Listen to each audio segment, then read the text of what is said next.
you're doing some workforce strategy work and resource management at Edward Jones. And I want to go back to your time doing people analytics at Edward Jones too. But first of all, I think that's new for you. Can you explain what that is and Yeah, what does that remit entail? And why that maybe we can talk about how there's like a career path in that direction too for people in analytics. Cole, I think it is. I think the latter part is really important. And so, Edward Jones is a private partnership. So we're a large organization. We have over 55,000 associates across the United States and Canada. So luckily for those of your listeners who are in Europe, we don't have to deal with GDPR, which is fantastic. But as you go through it, um, the scope of the organization, such as most of our organization are financial advisors. So if you're familiar with Edward Jones or a client of Edward Jones, you've definitely seen our branches. We have the third most amount of branches across the United States. I think right after Starbucks, Yeah, and you're like Subway. it is. It's You're right everywhere. after. It's literally Yeah. right after Starbucks and Subway. So Well, I want to come back to the future of work here for a second because I know that's a part of kind of what you're working through. Why is that such a boring topic right now? I think it's really. I think there's a whole host. It's because we're at this crossroads. So some people would say it's the most exciting topic we could do in HR.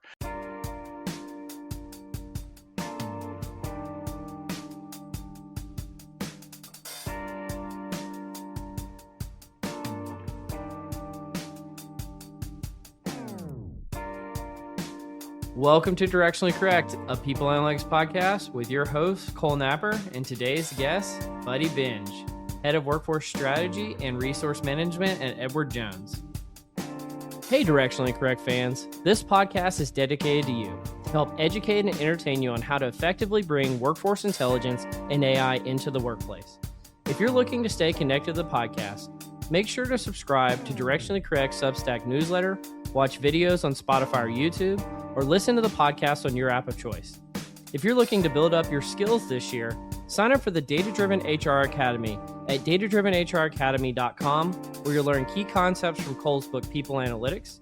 And if you're looking to hear from Cole directly, reach out to him at colenapper.com. As always, all opinions are our own, and thanks for being a listener.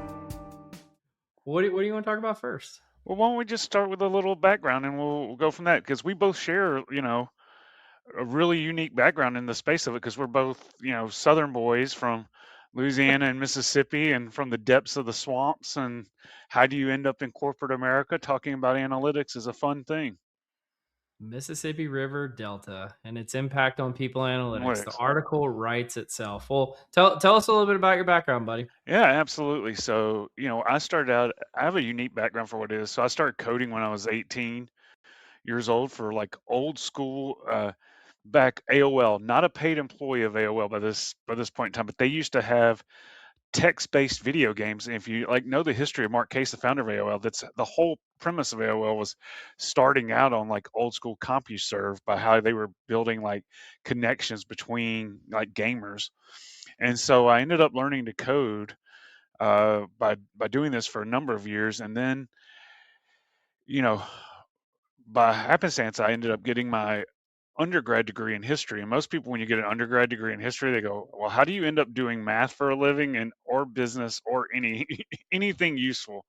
And much in the same way, like when I started, I was planning to get my PhD in history.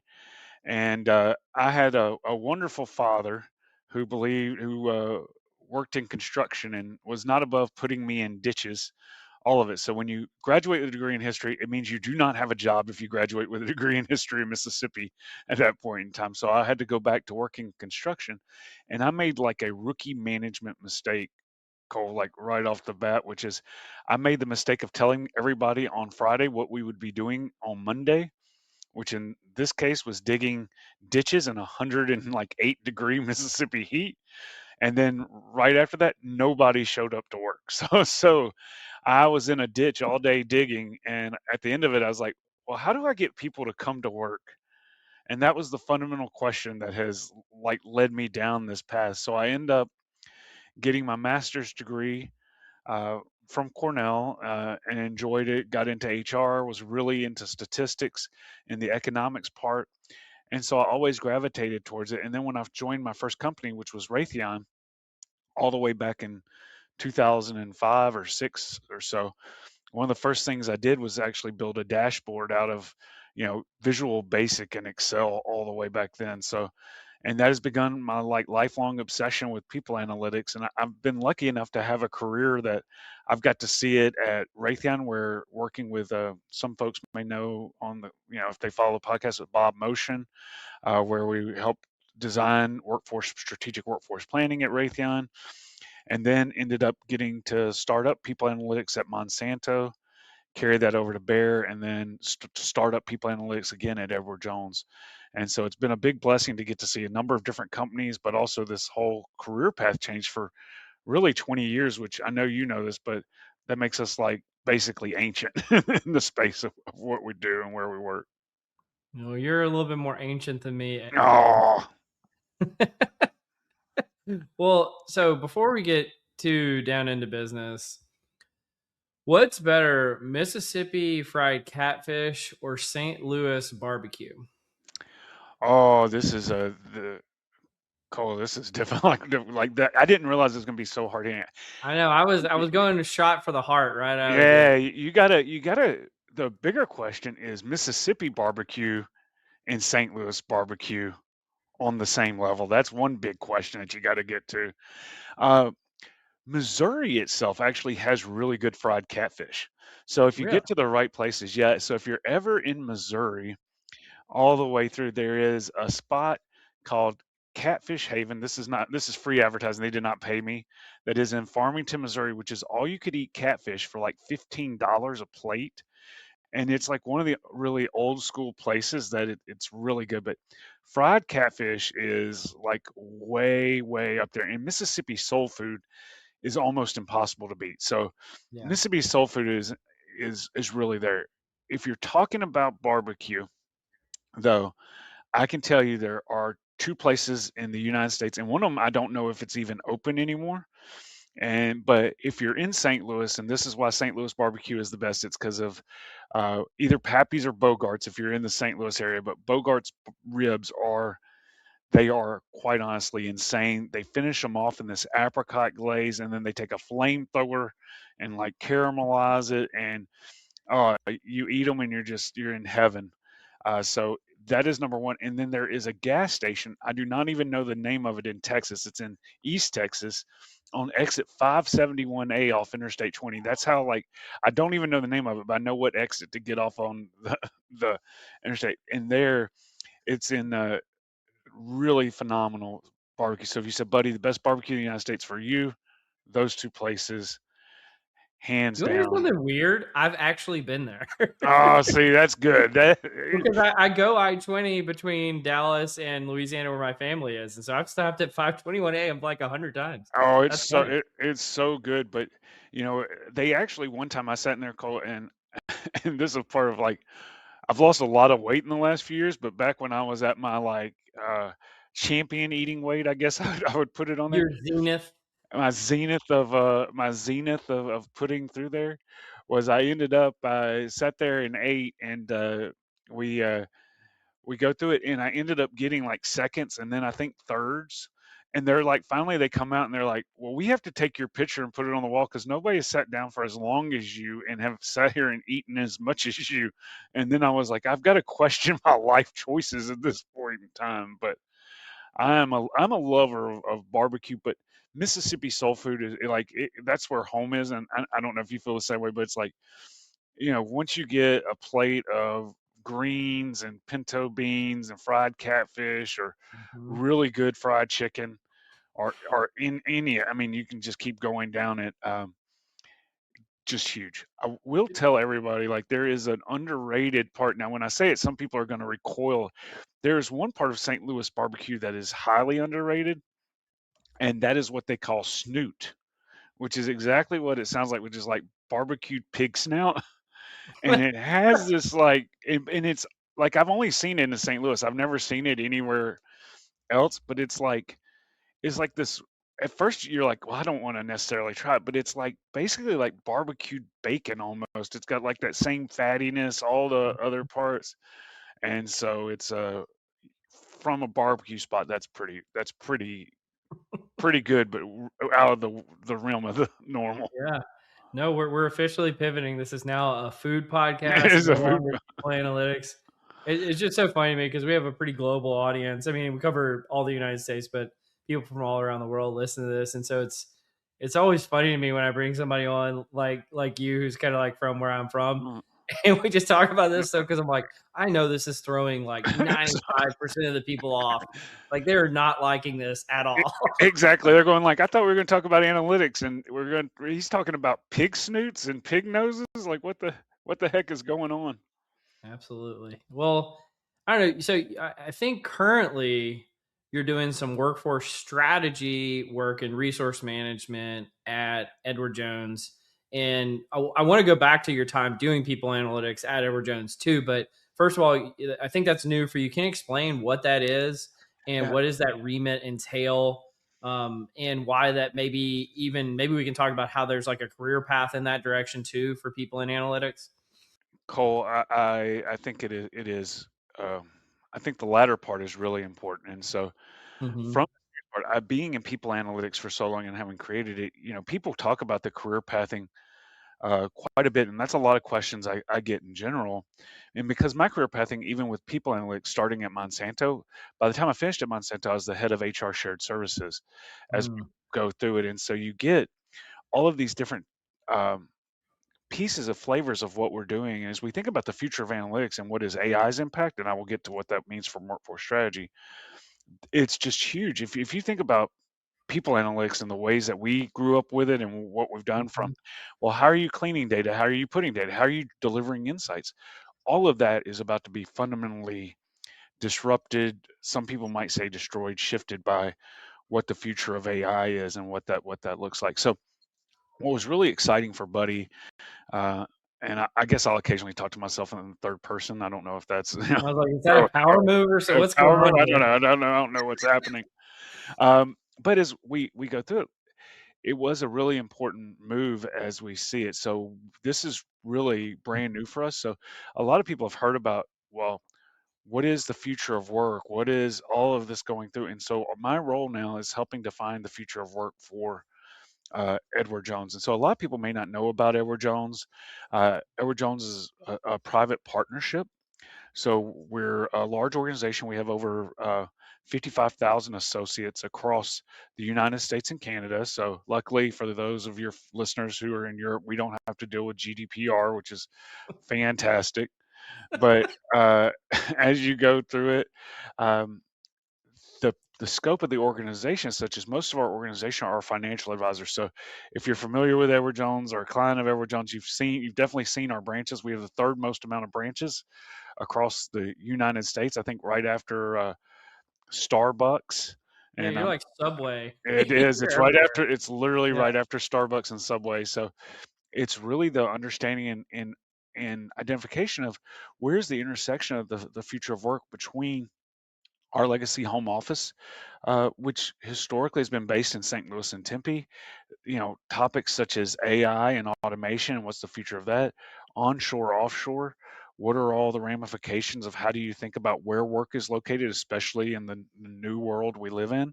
And for an organization like ours that was primarily US and Canada focused, what does that actually mean? And then also really creating the underlying infrastructure with process excellence to say, well, how do you actually take work down from historically how we've looked at it from, when we first started doing strategic workforce planning years ago, you talk about, well, what are your critical roles, your strategic roles, your key roles, your transitional roles, and now that's just too broad. It's what's the actual work to be done? How do you Hmm. take that work, figure out those tasks, re-engineer those into new jobs that look completely different, and then how does job architecture place that into it? And so we sit at the center of all of that for the organization and how we think about what that future looks like across every function in the firm overall.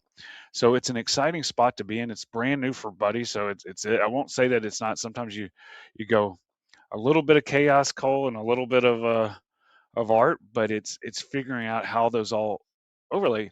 And the great part about having an analytics background and getting into it And I don't know if you feel this way because I know you've had similar roles, but you have all the data backing you. You know where all the bodies are buried. You know where these components are. You can sit there and go, well, what parts of attrition? What is the hiring cycle? What does it look like when we talk about what's the future of the employee value proposition? All of these pieces come into that in ways that are just unique to this world we've found ourselves really built in now the last year or two and going forward. Well, you just asked yourself a bunch of rhetorical questions. Can you answer any of those questions? Like, how are you going about doing that kind of stuff? Yeah, so as we start to think about how do we define it, it's really through deep discovery conversations with leaders around what that is. But the things that we found, I don't know if, there might be other folks that throw me off the call too when I go like, I don't necessarily know if it's good to ask people like, well, what are the capabilities of the future that we need? And those are questions like we used to ask. And then every answer of that was, I don't know. I have no idea what 5 years in the future looks like. I'm trying to make it 3 months into the future as we go through it. And that's something that we hear all the time, and we get asked that all the time. It's like, well, buddy, what are the skills of the future we need? And I go, if I knew that, I'd probably leave and start my own consulting company and become a billionaire. But I don't. And so it's only through that discovery of what it is, and also discovery of the work that we go, well, what work are we still doing all the time that we really don't want to do and we shouldn't be doing, but we've been just so stuck in our ways that we go, oh, well, we have to do that. And how do you like really rethink how that is to free up the capacity and capability? So we've brought together teams from across the organization. So in our core future of work team, we have our AI automation folks, we have our onshore, offshore sourcing folks, we have our process excellence folks, we have our upskill, reskill, we have FP&A, which is a huge part of understanding all of this. We also, it's been really good. We've started bringing on a lot of our other HR partners just to touch base into what we don't use the traditional lever language that people may be familiar with, like build, buy, build, borrow, but there's parts of that from the buy and build part that you still have to connect across all your human capital centers of excellence too, to ensure you're delivering that in the right way. Because quite frankly, a lot of the future of those functions are changing at such a fantastic rate too, that it's how are they all, not to sound too cliche, but they're like, people would say they're building a plane while they're flying it, but they're actually building their own planes in the air while trying to gas up a whole other plane that's flying. And it's while somebody's trying to, our groups are like trying to do air traffic control for all of that. So it's, it's all of these cliches clashing together all at once in some cases. Do you mind if I pull something up? Because you mentioned, it seems like the AI workforce strategy, and I'm assuming like the usage of AI agents kind of falls within that. And we'll talk about the future of work more here in a second. But something got published today and then immediately taken down by the company called Mercor. So for those of you who are not deep in the AI space like me, Mercor is actually the company that's behind a lot of the evaluation of the top LLM models. And so what they do is they bring in actual experts like legal experts or writing experts or coding experts and pay them lots of money to train the models to get better. And so what they did is they published this research of scoring the top AI agents that are out there right now from the top companies and their ability to successfully manage a cross application task.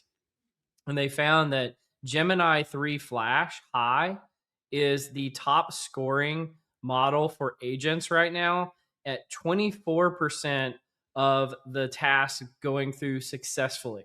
That's the high water mark. And it goes all the way down to less than 4% for Kimi 2 thinking. The reason why this was interesting and controversial and why they took it down is because they realized it was terrible publicity for themselves. Because what they found is everybody's saying that these AI agents are working. And what they found, which I talked about in my book and we've talked about on the podcast before, which is when you have multi-step processes in a task and you look at it from a Lean Six Sigma point of view, any amount of error, like let's say you're 99% accurate, but you go through 100 steps in your process, you're going to get down to something like 24% accuracy, which is horrendous. No one would ever trust something that is 24% accurate. And so I don't know if you've seen this, buddy, but how do you react to this in terms of, what's going on in the world of AI agents right now? Yeah, I think it's really there's uh, probably three things if I was going to say like what it is, and it's interesting. I hadn't seen this article yet, but when I think about AI agents, and I think Cole, it's right, we're right at this birthplace, but also whole organizations are being birthed to do this. So, you know, a lot of times we get caught up in talking about all the front runners of going through where investments are and where the talent is and all of these pieces, but it's also where's the development of all of these tools and how does it sit in organizations that aren't selling it right as a service and getting through it. So there's a great deal of, I think, complications and just immaturity at the very front end, and people have been so aggressive and we've all been so like optimistic about it that we haven't let ourselves go to like, well, hey, we're also flying in like the first plane of like, we're like one, like not even a generation from Orville Wright, like going through it. And so it's, and we're already trying to move it from a maturity standpoint from Orville Wright into, hey, 1960s TWA. And that's just 50 years of growth.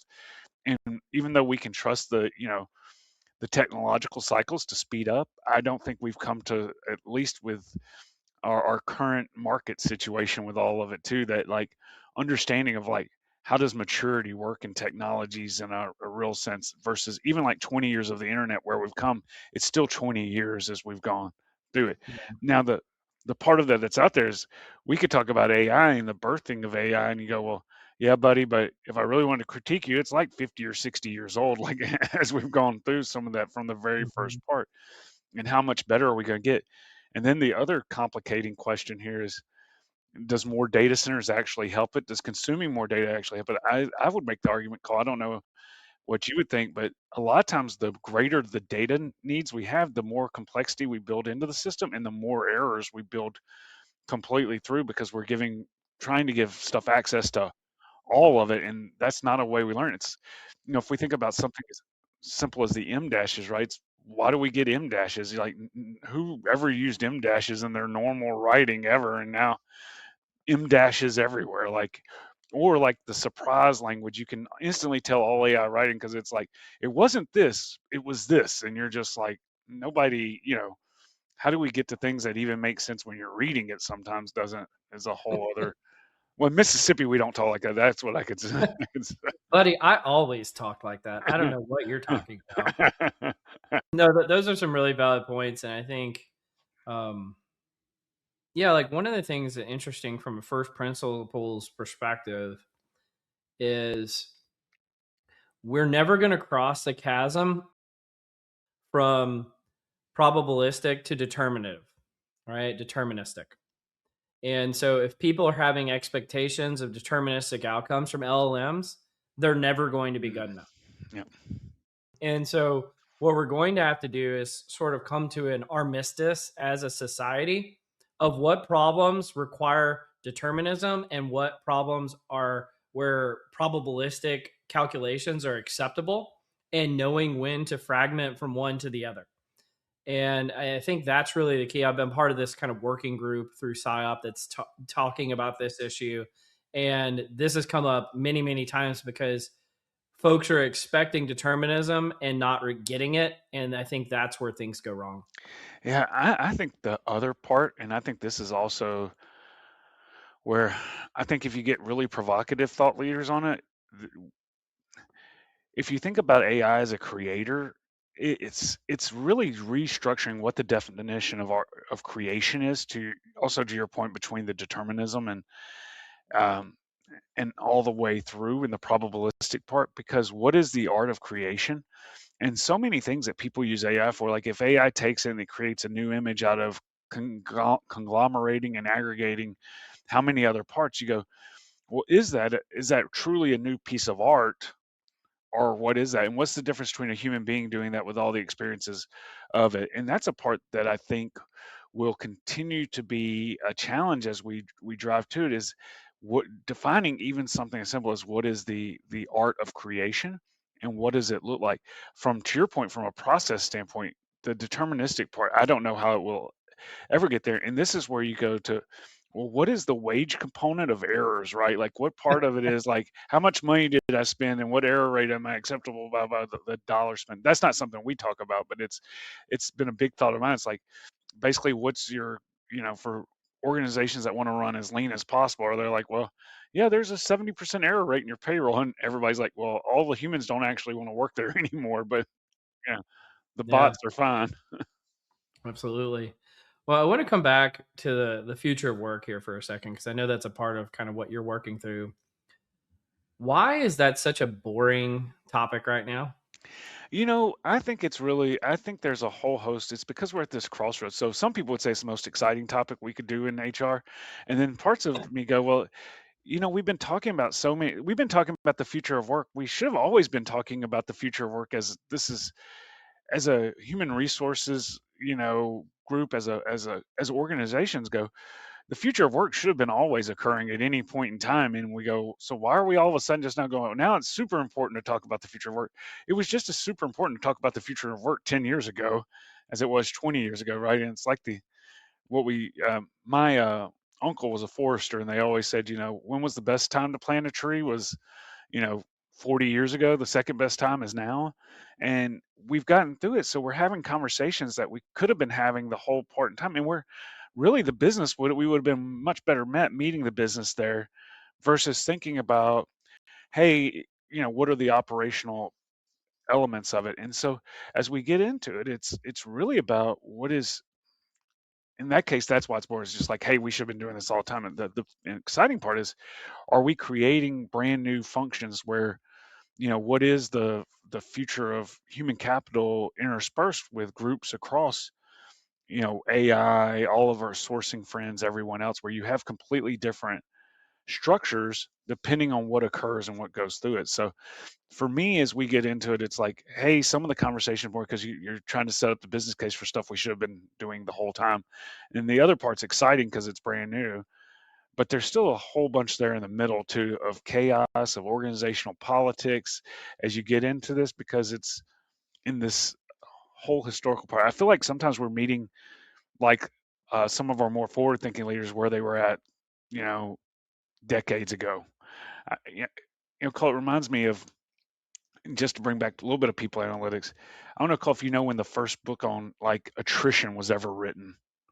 Was it the Jack Fitz in stuff from back in the day? No, it's way before then. It was a 1918 book about machinist attrition after World War One because they couldn't attract machinists into the car manufacturing plants right after World War One because they were moving around so much for the incremental pay. You go, that was 1918. That's 108 years ago, and yet we still talk about stuff like predictive attrition studies today. Like we're like, oh, this is the cutting edge of something. You're like, well, they wrote the first book 108 years ago, so I don't know how cutting edge it really is.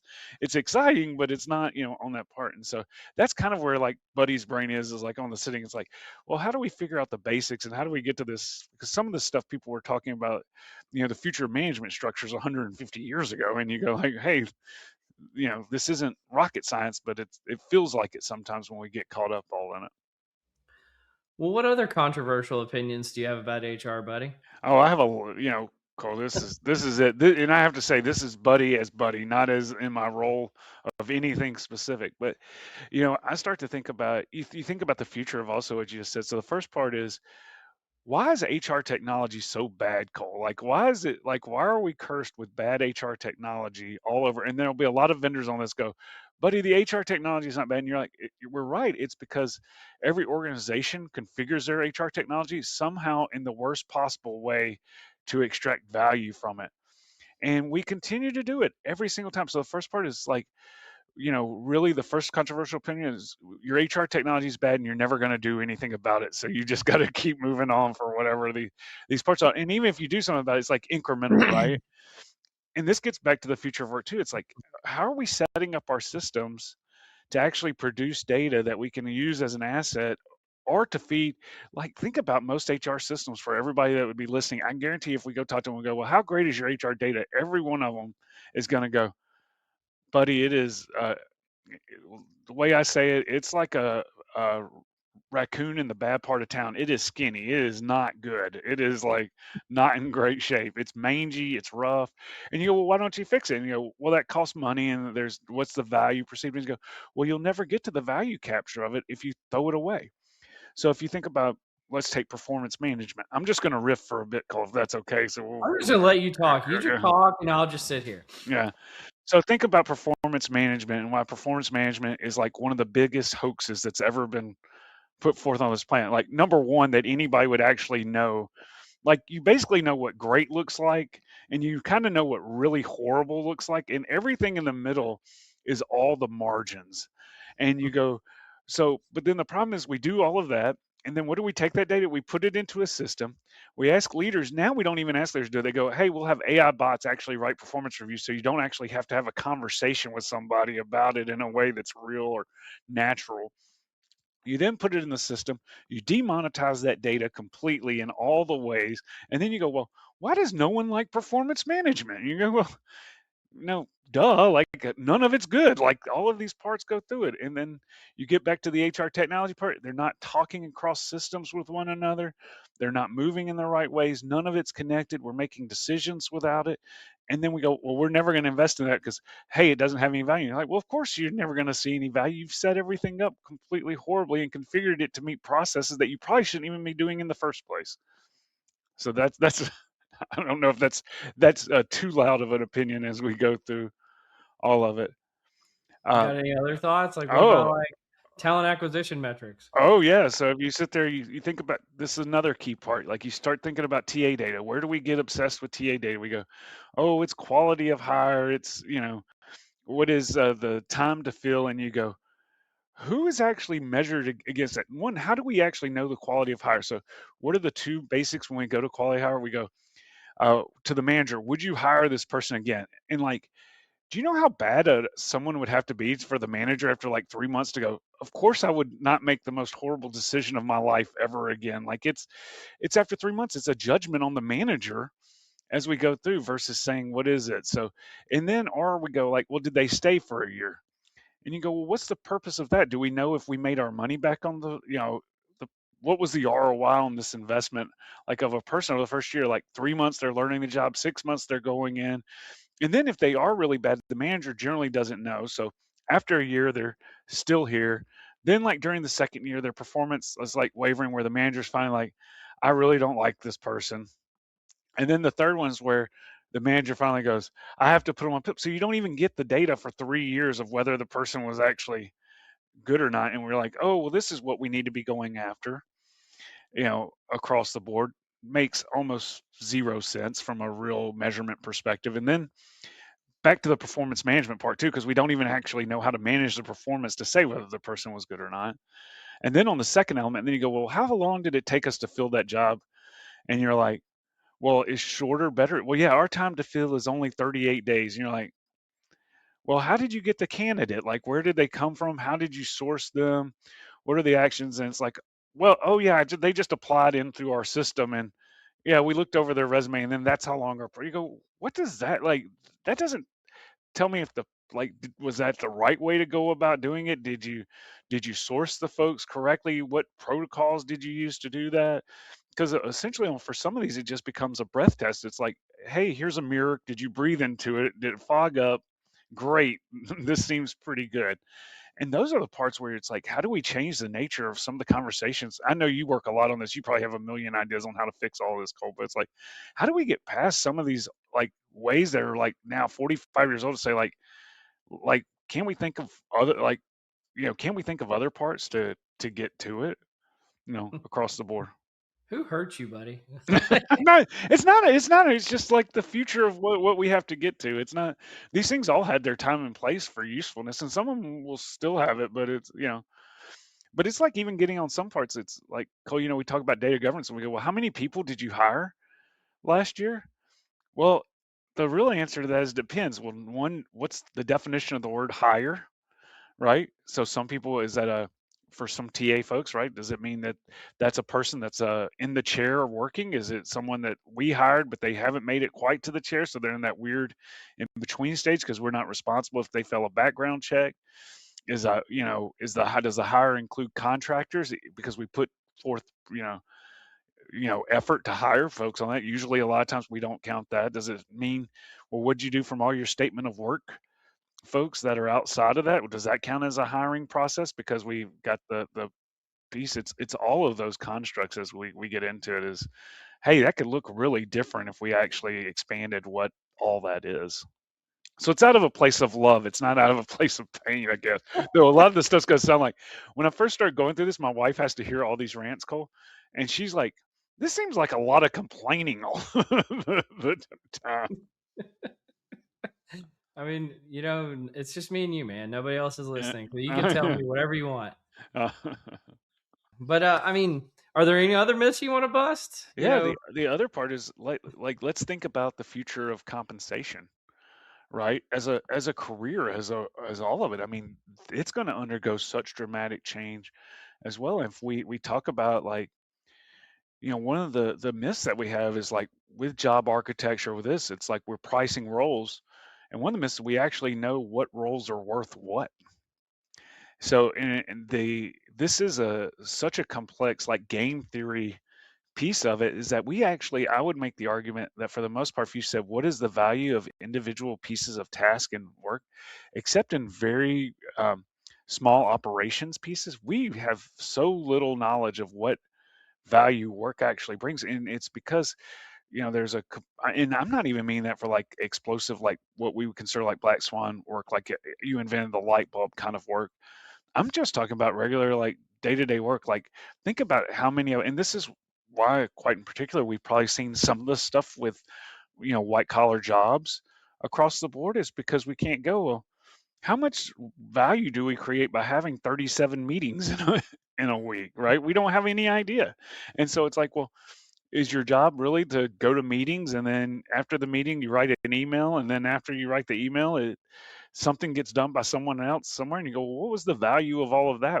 We don't have a really good way of defining it. So when people are asked, like, hey, well, what is your impact to this? We haven't even created a language for people to express that through things like their job anymore, or through the architecture of it. And so I think that's a part that has a really great deal of opportunity for what the future of work is and how we think about it in really different ways. What else, buddy? What else you got? Oh, that's still good. Well, maybe I should calm down. Like, does that's you call? Does any of that make sense? Like, or you're like, Buddy is just going on crazy rambles the whole time. No, I am just I'm eating it all up, because, like, this is all stuff I say, and then I feel like I'm the only person in the world. And so rather than just sit here and just repeat points I've probably said before in the podcast, I'd rather hear somebody else say it. So Yeah, what else you got? Come on, hit me with yeah. it. I want to hear it. This a whole other parts. If you want to, it's really interesting. I don't know, and Cole, you probably written an article about, but the rise of coaching in the whole atmosphere of what that is, I think is really fascinating right now, because the other strange question about coaching in leadership development is how much of that will be done uh, by actual people in the future, and how much of that will just be done by agentic AI. And Yeah. this is the really creepy part of agentic AI with it, because we all know there's been the controversies around AI sometimes giving people really horrific, especially like Grok, with the horrific advice that it gives. But if you go and look at, I would urge people, if you go to your, like, the leadership section of your local bookstore, and actually start reading through it, you'd be like, well, most of this content seems vaguely similar to one another. And you go, and is it any better with the hustle culture that we have today? For a bot just to tell me, is like, you know what, did you say your morning platitudes? Did you, like, do these pieces? You're like, you could get that all automated in some cases, where if it's really generic advice, the value of that's going to get lower. So it gets back to our original statement about it. It's like, well, what's creative, and what are you doing to create the future? And I think that's exciting for, like, leadership development, is going, like, what is the future of leadership development? Because I'm a big believer that in most organizations, leadership development isn't the most important thing. It's the actual only thing as we get through it. And we've abdicated some of those responsibilities over the years to many different ways. And it's also one of those parts where, for most leaders, if I'm just getting generic advice, then I can get that generic advice from a bot just as easy. I mean, the bot can read every leadership book that's ever been read and give you that amalgamation of all of that quicker than a human being ever could. So I think it's also one of the areas that'll be ripe for what is the next generation of that look. And, quite frankly, in that, I always thought that speed of trust got it right, right? It's like, well, how are you building trust as you go through? And it's like, what is your acumen? How good are you at building people and teams? And, how are you building inclusive environments that do that? And we've moved away even from some of those, like, it seems like lately, even caring about what an inclusive environment looks like, even though there's tons of proof that it adds to the revenue of the organization. And in some of the cases, this current sweep towards productivity at all costs is sweeping some of those pieces away, while it still remains incredibly important to actually drive value for the organization. What else you got, Oh my buddy? God, my goodness. Any stones left unturned? Oh, there's probably a lot more. Like, what's the future of benefits? There's so many pieces, Cole, like as we get into each of it. But What's it's the future of benefits? I want to hear about it. oh yeah. So if you think of, I mean, if I think about benefits and you think about what that looks like and you think about what's happening, especially across it, it's, we get more and more, like systemic benefits, but without understanding healthcare in particular, and also the future of what retirement looks like. And this is really key for Edward Jones too, is understanding the future of retirement in America right now with a lot of the stuff going on is a little bit bleak. And so it's how are organizations helping people mitigate and understand what their own retirement risk is in their organizations, and how do you bridge that when we've seen further and further cuts, people pay higher deductibles for healthcare as they go through, and more of their dollars are getting eaten up by benefits that sometimes don't feel like benefits at all. And so it's how do you bridge that gap and go, well, what happens in this next generation of benefits for folks? Think about like something as used to be like relocation benefits. Well, in the current world where we have everybody saying, please return to the office. But then you go, well, where are all the other benefits that when we all did used to move around the country for career development and growing through it? And you go, well, organizations have gotten out of practice. A lot of organizations have gotten out of practice with that. So what does that look like for the future? Where do you put talent at? How do you gauge it with super high cost of living areas? Like, how do you balance it from of the benefits perspective as well? So there's a ton, I think, across there. And also then just how it's administered, which is, I think most people, if you said, how happy are you with all the administrations of your insurance companies and everything else, most people would be like, not too good, right? It's what we would say in Mississippi. Oh, bless Are you his ever heart. going to be able to show? Are you going to ever be able to show this episode, Cole, of me just like nobody's going to watch this? They're going to be like, I'm done with it. They'll watch it. I promise. This is amazing. I'm loving it. Got any more? I mean, I'm willing to keep going if you want to. So this is another buddy pet peeve. Can we in HR get back to simpler language? Like, everybody knows this. I'm not a fan of the term, for example, talent acquisition. I'm like, hopefully we quit acquiring people like a number of years ago, like hopefully in the 19th century when it was outlawed. It's like there was nothing wrong with calling something staffing or recruiting, or like we continue in human resources, human capital to continue to use language that we could have just stayed with the basics and it would have been fine, and we could have redefined the job in that way to add value. But instead we redefine the job title to create value, and I think that's something that is not healthy long term as we go through it. And I would love to see an organization just say, "Hey, we're going old school back, and it's about the value you create and the value we expect those roles to create, versus making increasingly more complex job titles that nobody actually understands, what they do at all." Does work feel like a show lately? That's because it is. Everything's changing. Jobs, skills, tech, expectations, and somehow you're just supposed to keep up and stay positive and not forget to fill out your 47th engagement survey. I'm Rachel Bourne, host of The Shift Show, where we stop pretending work makes sense and we start figuring out how to thrive in the middle of this madness. No fluff, no buzzwords, just real talk about AI, leadership, burnout, and what the hell is actually happening at work. If you've ever thought, is it just me or did things just get weird? It's not you. It's all of us. Listen to The Shift Show wherever you find your podcasts. Find me on LinkedIn, YouTube, or theshiftshow.net. that'll be my about last rant. everything Like you as a said, but I just want to keep going. What else you got, buddy? uh, Come I on. am. I think I'm all good now. I think You I'll tapped stop. out. That'll be my last part. Is I'm tapping out on the job title piece, but it's huge. But like I'm very proud. Like our team was called Human Capital Insights, which is a lot different than what people call people analytics because it is really about driving the insights for a long time. But our Mhm. Human Capital Insights team was made up of 4 separate groups. So we had talent intelligence, we had people analytics, we had assessments, and we had employee listening. And you go, but if I tell people, well, I'm the head of Human Capital Insights, people go, well, what does that actually mean? And you go, Mhm. well, how would I have made that job title where if I said that somebody would actually know what I did right off the bat? Yep. Versus going, would you like the 1 minute definition, or would you like the 22-minute like detailed piece about what all of that means? I don't know if you ever felt like that when you were leading analytics. Like sometimes people ask you like, what do you do? You're like, well, do you need do you really want to know what I do, or are you just asking because it's time for like the 2-minute answer for Right. what the job is? I mean, I've been saying this lately, like the word analytics, it's kind of like it's become a catch-all word. So if something means everything to everybody, it means nothing to nobody. And so I think we're just kind of in this position where they started using this word to try to be that catch-all for all those other things you described. But realistically, those are all very different things in a lot of ways. Um, so you tell me more about it.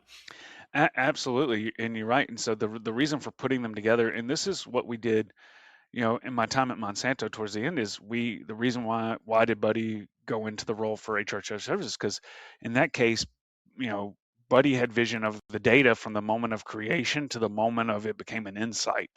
And there's an important part about like the life cycle of it. So I used to call it the farm to table of data, which a lot of people don't think about because we don't have like one view a lot of times of that farm to table of data because different stakeholders own all the different attributes of it. And if you're not managing that well, at the end it doesn't look like steak, right? So as you go through what is that with the kind of the grouping of all of those was how do you drive that data and those insights working together in a combined way so that you're creating collective insights from across people analytics, um, if you want to call it like the virtuous circle of data creation. Cole is kind of Mhm. how I would call it. It's like, so if you think about people analytics, you do an in-depth study, you have a hypothesis, we test it, you come out with those insights, you go, well, how do I immediately turn that into reporting pieces that are automated so people can get that in ways in real time that are impactful? And then how does that impact, for example, employee listening and how we're going through it? So if you take like your typical like employee engagement part, what happens where like, well, how are people going to leave? And you go, well, what is your intent to leave? And we go, well, 80, whatever the score is, 85% of people have said they're going to stay. Well, then you dig down and you find some insight, and we present that to a leadership team. And a lot of time that's where the insight goes to die, like essentially. And everybody goes, yes, that is great. We're so happy you found that out. This is super impactful. And then like 3 months later, you've rolled stuff out and you're like, nobody even remembers you said it. They don't go through any part of it. And it's because we never created it into a living organism of itself for how you do that. So that was the idea as we built that structure to what to get to. Will I say we got there? Absolutely not. But it is, I think that's a better way of trying to get to wherever you can create those virtuous cycles of how are you creating data? How are you creating insights from the data? Where does it go? But that also gets into the future of it because when we demonetize data, you break that cycle like right off the bat. And we're all guilty of that in almost all of our systems. Well, buddy, you and I met originally through Talreos, and we saw each other pretty recently at the I4CP event. I don't know what do you think is valuable about the community part of people analytics? I will tell you, this is something. If you said, buddy, in your career now, which is like 20 plus years, I would say the community that we live in is a really special community. And like Cole, I mean, the fact we're sitting here talking, we've been talking, I don't know, for a decade now. I don't know how long Yeah, it's been a it's been a while. long time. And then I think about other folks, like I remember like some folks like Al Adamson, he probably doesn't remember that we met like almost 20 years ago, Oh, as wow. you go through this. So Talreos, in Fun fact about particular. Al, first guest on the podcast that we had. I So did not know that. yeah, he was our very That's first. a perfect first guest. Yeah. Uh, and I'll give some examples of just things that really made me. So the first group I ever belonged to was actually a group called the Attrition and Retention Consortium, which now is called the People and Analytics Consortium. Mm-hmm. But when it was the Attrition and Retention Consortium, we joined because we were looking at strategic workforce planning, and they had attrition benchmarks, which nobody else had, and trying to figure out. And I remember one of my first models I ever built because we were sitting there, and there was a gentleman from Ford whose name was Rob Tripp, and he had been with Ford for forever. He retired from Ford, and they had built a time series model for predicting basically hiring all the way back, this probably in the early 80s. And as he was explaining this model, I go, that would work really well today. So we actually were able to take that model. I stole it, egregiously stole the whole idea and every part, and adapted it at Raytheon. But it got to be where we could, once we knew the first month of the year, because of the strong cyclical nature of, especially in the defense industry, we could actually predict the number of hires at the end of the year just by having 1 month of data. We knew what the rest of the year was going to look like. And that model held up until the economic parts of it broke down with if people are familiar with how, like, for example, the market and if people are familiar with how basically Was the it stock market and sequestration or unemployment something like rates, that? yeah, and so it flipped during the first Obama administration. So Yeah. after, well, the second part of the second term. But with that, there's so many pieces like that you can look at, but people have a lot of that figured out, like things we don't like. We're like, who has it? There's actually probably somebody out there that's thought about that same question, right, and has provoked it. And so I was a big part of that group for a long time. And then when Talreos, and we got invited to Talreos, it was the first time where, like, we had sit there, and I think the first Talreos was put on by Ian O'Keefe. He was one of the driving forces of it, and I think there were probably 17 to 19 of us in that first session. You go like, okay, here's 17 to 19 people talking about all the different parts, everyone else in the room, that, like, the smartest person you've ever met in the group. And so you're sitting there, and I'll be honest, you get a little bit of imposter syndrome when you're next to, like, people who have really thought about these in kind of issues in great ways. And you just start to have those conversations and you build it up. And now that group went from, I think, like I said, between the 15 to 19 of us that were there at the first session, I think the last one was 150. And you start to see, and all represented by almost all different companies, and just a huge shift in, how much information, how much data you can share. I remember we were sitting outside of a conference, when conferences on our subject just first started coming out, and it was Ian and a few other just really uh, heavy hitters in the space that were so much more forward thinking than I was at the time. And just getting to sit around the table after the end of the conference, not just even the stuff that's in it, and like our conversations afterwards, where, it's like, oh, we're going to talk about what's the art of the possible in the craziest ways. You go, the development and growth there is just huge. So I would highly recommend for any, you know, people analytics professionals, and whatever area you're in, to make sure you're going in, and also make sure you're talking afterwards to go like, okay, what is the craziest stuff you're after? Because it may make your stuff a lot easier too. All right, buddy. You ready to join me in Cole's Corner? I'm ready to join you in Cole's Corner. Welcome to Cole's Corner. All right, let's start out with some. As long as I'm okay with it, Cole, because after all my ranting, people might be like, "We need a break from go back to barbecue. Can we get back to pig snoot?" Yeah, well, maybe this will be a part of your answer then. If you weren't into people analytics or workforce strategy, what do you think you'd be doing with your career? Oh, in a strange way, I think I would be a history professor at probably a corrupt community college somewhere. That is what I think. I was gonna say earlier, it's probably like high school baseball coach, like because they're always the history teacher. Yeah, so it's like I think that's like where a lot of those folks land. Yeah, that Yeah. yep, Cole. That is pretty close to what I'm pretty sure I would be a history professor somewhere. I'm really passionate about I'm really, really am passionate about the history of the American South post Mhm. uh, Jim Crow, but Jim Mhm. Crow prior to civil rights, because it is a super underrepresented part of American history that actually, if you look at like today's world we live in, is directly responsible for what we live in today, and people don't seem to realize it. And that is probably where I would be focused on if we could. Outside of that, I was always good at digging ditches, Cole, so I could go back to being a ditch digger pretty quickly. I mean, the world needs ditches, you know. So there you go.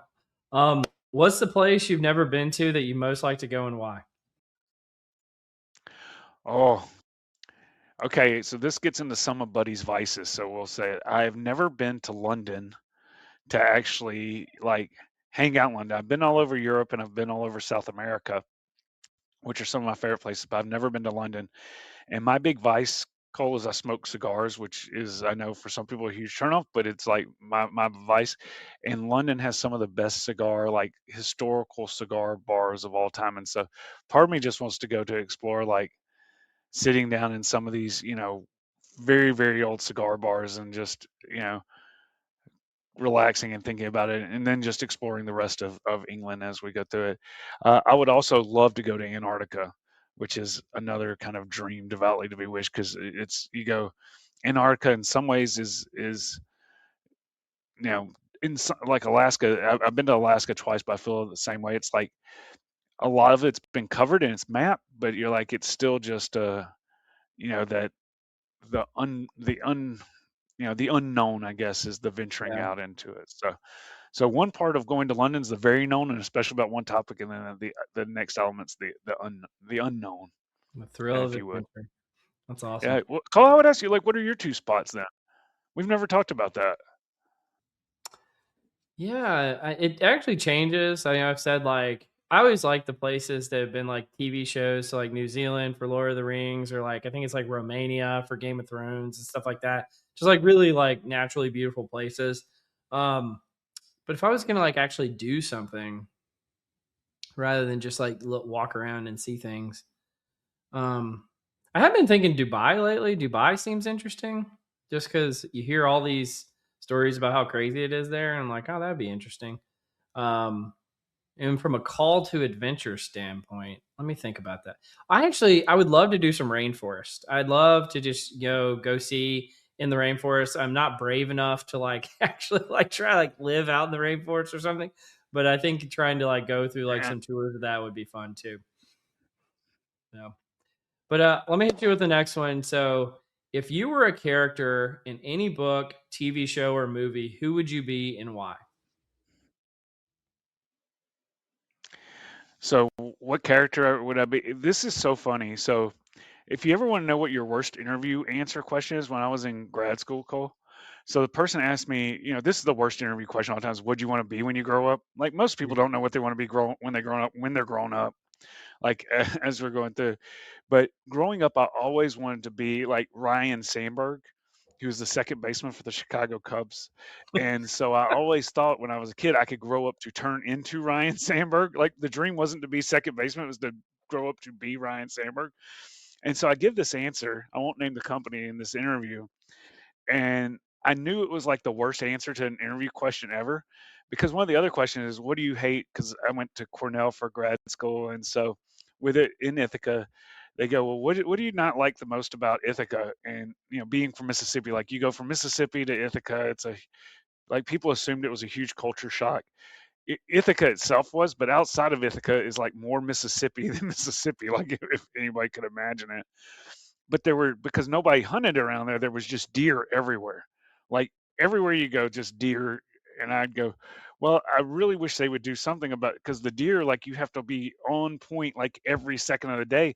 Like even at my apartment, like the deer would just stand outside the window, like, please let me in. It's cold. I don't want to be here anymore. And so I gave this answer about deer, and then I gave this answer about Ryan Sandberg.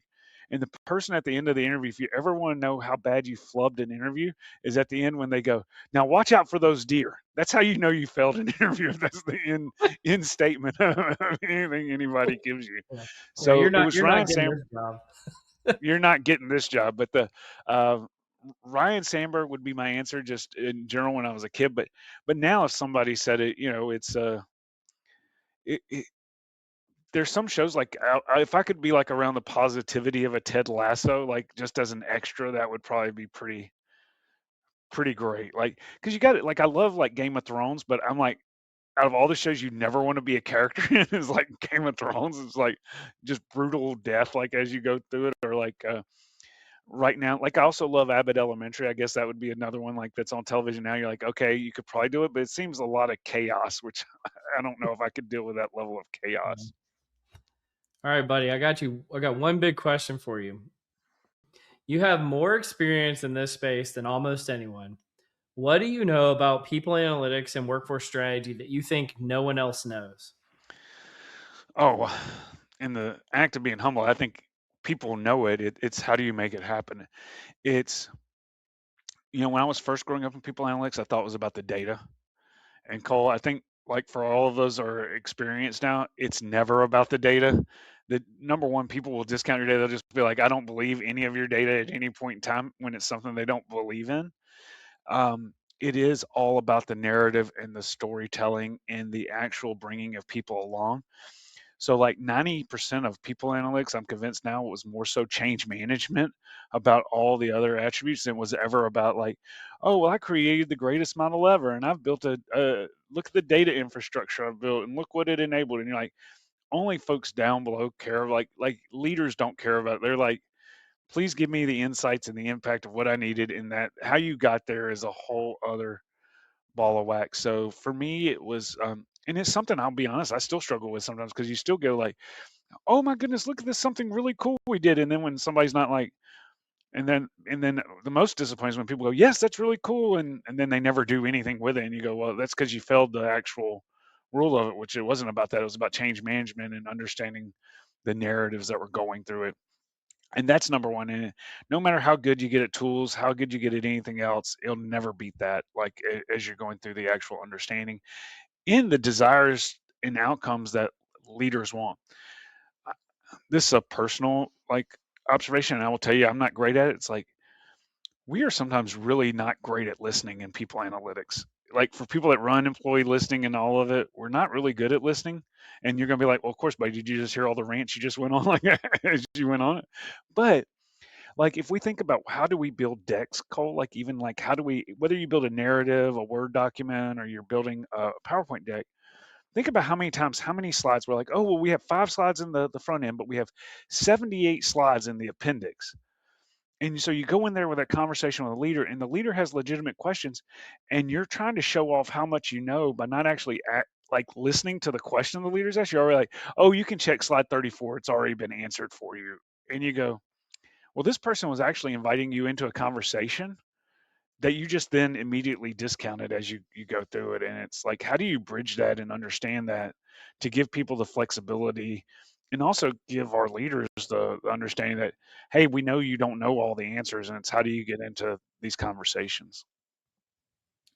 Buddy, I just want to make a public apology to our audience for not having brought you on the podcast like 3 years ago. I am so sorry to everyone because this should have happened a long time ago. So this is epic. I'm loving it. Well, I appreciate that call. I've been stressed out of that. Like I'm like, is anybody going to want to hear the because people that meet me, they know I'm going on like if you said Buddy's development objectives, every time for 20 years, like Buddy goes on tangents and also sometimes crazy rambles. This is amazing. All right, well, let's do some. What am I reading? We can't not talk about what's been going on with Eightfold. And there's been a million takes out there on it. I found this one. I thought it was particularly good. So by a guy named Dan Gallagher, he wrote an article in his Substack called "The Responsibility Gap in Algorithmic Hiring." And again, I'm not a lawyer. Buddy's not a lawyer. This is not legal advice or anything like that. But I think we are humans with opinions, and we can make our opinions about what's happened lately. One of the things that he noticed is there's 2 accountability gaps in recent lawsuits that are going on. One, he's talking about what's been going on with Workday. So he calls the gap the outcome responsibility, the Workday pattern. And then the second gap is the process responsibility of the Eightfold revelation. So essentially, for those of you who are more schooled in this area. This is thinking about like, process-based justice or procedural justice and distributive justice as kind of core gaps here. And then he shows how both of them are related. But I just wanted to take a step back here for a second and just mention that as a PSA, before I get your reactions to this one, everyone saw this coming. Like everyone who knew anything. I mean, these laws have been on the books for years around, the Fair Credit Reporting Act, I think is what it's called, and anything related to like the uniform guidelines of selection that you have to show that if you're selecting for something, you have to prove that it's job related. It can't be a black box. You can't score people without their knowledge that it's happening. You have to be able to explain it when it's been happening, and the fact that like an eightfold is not the only tool out there. And this doesn't just apply to hiring and selection. This applies to promotion, basically any employment related decision. This applies to from some pretty good employment law that's existed for a pretty long time. And so I don't understand why so many people didn't see this coming. But with that said, what are your thoughts on what's been going on with Eightfold or Workday or this article? Yeah, I think it's quite honestly, it gets back to the fundamental question a lot of times between this that we is like the old school Jeff Goldblum. We never just go back to Jurassic Park, and it's just because you could do something. The question is, should you do it? And we never answer that. And when people did answer it, they answered it in an Orwellian way, where it really did not get to the scope of what they should be doing. And Yeah. this whole part. I mean, we're out of the stage now with some of these AI recruiting tools where it's like you're getting companies blasted with more resumes than they've ever had before. So then to even like navigate, they have to turn to more AI tools. So they get caught up in this loop of instead of just breaking it down and going like, well, what the, basically like what the what? Like this isn't working. And then for the vendors, because I mean, I know they're trying to make money. I'm not going to judge Workday or Eightfold, but as you go through it, they're moving also to try to meet their vendors where they're in this race to this AI arms race that's going on right now too, to be like, well, let us show value versus starting at the point of like and then knowing in some cases that you're probably on the if you weren't outright on the violating the actual law, like you said, Cole, you were definitely violating the spirit of the law from some of the get-goes, and that also tells you that where does responsibility lie on what companies want too with some of these future parts. Like I think about this with all the performance development piece like you were talking about, well, now we have people where their whole performance reviews are written by people are using it to write AI bots. It's like one of the things they're highlighting. You go, well, what does that actually mean, and how much did you make sure there was a person on the sorry, my southern accent was about to come through heavy, like and so like not a person in the loop, but a person on the loop to actually review it. And it's very clear that if the person on the loop was there, did they have the, expertise or experience to actually judge that? You've got to be really careful. And it's not, we've heard about, well, we have to keep people in the loop, but there's people on the loop too that you have to keep there, because letting it run amok is not going to work in any way for but it also gets back to how you kicked off, Cole. It's like, well, how much accuracy was in it anyway? If it's the best was 24%, like we said earlier for TA, not so good. Like no. Well, I want to make a criticism of them at two different levels. One level, they're smart people that work at all these companies. They knew better. Right? But the second level of criticism is, and I think this is actually worse, is they actually I think sometimes people interpret when I say things like, always reference the IBM slide that said from like the 1970s, computers can't make decisions because computers can't be held accountable. And therefore, if you replace the word computers with AI, that's a pretty good framework, because that's basically what the law intends, is like somebody has to be accountable for these decisions, because we have to be able to sue somebody if you mess it up. Right. But the criticism I want to make is they actually could have constructed ways to do this legally. They could have done all the same things, used all the same scoring methodologies, and had they gone through the appropriate procedures, could have done it effectively with AI. And they could have done it legally, and they chose not to. And almost every company in this space is choosing not to. And that choice to me is the larger criticism in this space, because like everybody's choosing to do this and they're like, well, maybe they will just never get caught. It's like, okay, well, that's probably going to catch up to you. And so I don't know. Do you have any reactions to that? Yeah, absolutely. It's just like the companies that dump nuclear waste because it's cheaper to pay the fine than it is to actually go through and do that. And I don't necessarily think that's an effective way to run a society, especially with it. The other part, because we're opening ourselves up, is like, you know, sometimes I think about it's like, what happens when all of our, we've turned over all of the hiring over to AI, and next thing you know, the AI has just hired another bot to like go through and do it. I don't know if you've seen this. They've started up a social media site that's just for bots, and you're Yeah. like, well, that doesn't seem like a, you know, a great idea. Or like Tesla's announcement today that, hey, we're moving away from cars. We're just going to build fully automated, like humanoid robots. And you're like, well, this doesn't seem Terminator-esque in any real way whatsoever. And people just continually make those decisions, and it is a shortcoming. And Yeah. I, I feel like there's a group of folks that's like, if we can skirt right, you do that, and I think it's going to catch up even more. Like as you start to see the societal impacts of what we've been going through from this like next jobs revolution too. Yeah. I think a lot of these roosters will come home to roost in really Oh, yeah. super tangible ways. People don't like AI right now. And they No. especially don't like it making decisions about them behind their backs with no knowledge or recourse to the decision. People hate it. And Yeah. so, yes, the chickens will come home to roost. Yeah, and and to your point, Cole, like if you're not being transparent, this gets to the data transparency of everything we do, right? Even in the old school analytics pieces, it's like people don't want you to do creepy stuff. And you have some companies that would tell you like they used to like they'd say, "Oh, we don't do creepy stuff with your data," and then they would do creepy stuff with your data. And then you had some guys that just be like openly telling you, "We're going to do really creepy stuff with your data." And instead, and to get through that, we need you to sign a 27-page like terms and conditions of it, Mm. where you're like somehow you've accepted the worst conditions of all time, like, and now they've got a whole digital twin of you built somewhere that you don't know about. There's probably a digital twin of us having this conversation already right now happening somewhere. Yeah, we had that.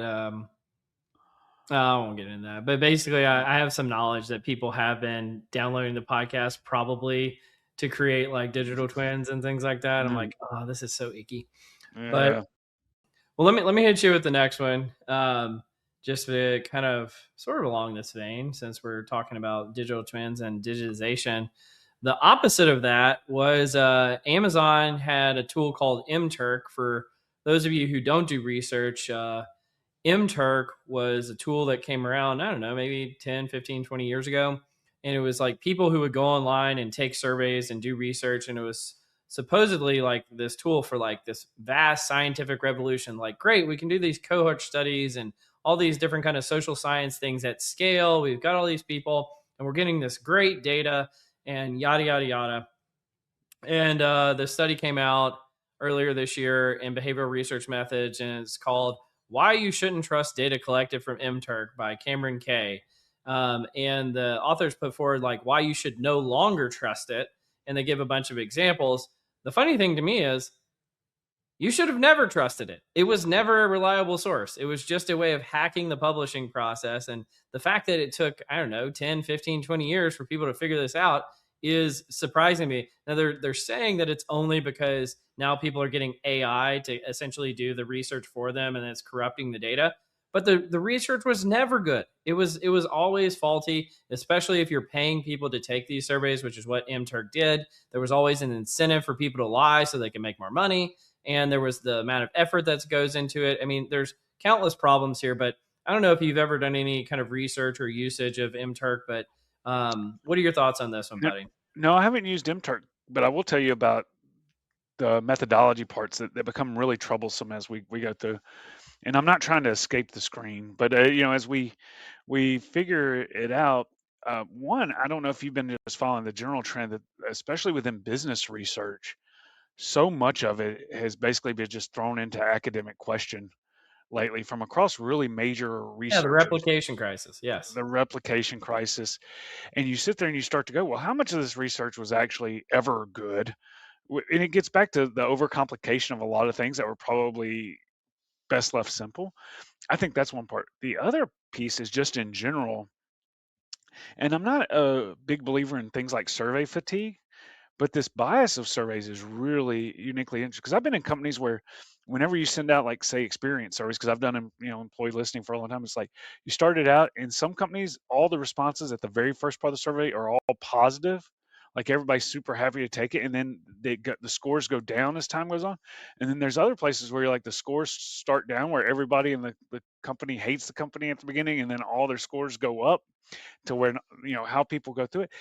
And paying people for surveys is icky. You're not going to get the right spot. But a lot of surveys, a lot of employee listening, one of the weaknesses is there's just so many biases across, like, well, did you do it after a major? Like, you have to think about all the timing attributes that go into getting feedback from somebody. I think about all the time, like if you think about with your spouse or your partner or whoever, you sit there and you go like, well, yeah, if you ask them the question at certain times of day, how happy are you? There's sometimes my wife's very happy. I mean, there's a lot of times it's not. That doesn't equate to the overall level of satisfaction. It's like, hey, buddy, you didn't put your socks in the dirty clothes. I am very not happy with you at this very exact moment.